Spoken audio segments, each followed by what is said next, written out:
Move money seamlessly between different entities within your business.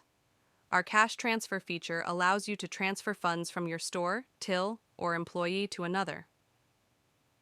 To make use of this feature, simply do the following. Log in to the point of sale using your unique access code or by scanning your fingerprint. Navigate to the Functions menu on the Sales Overview screen. Select the Cash Transfer function. Choose the correct entity type for your action. This can be either employee, till, or store cash up. This will be the cash up on which this action will be recorded, and which the cash on hand will either be increased or decreased.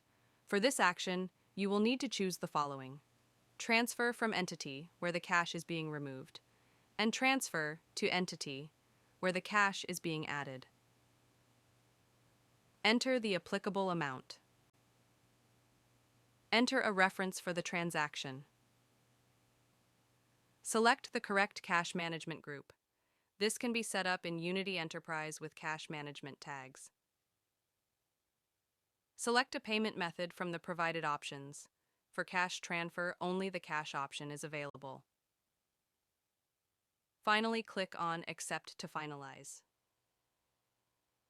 The point of sale will supply a printout for the completed action for you.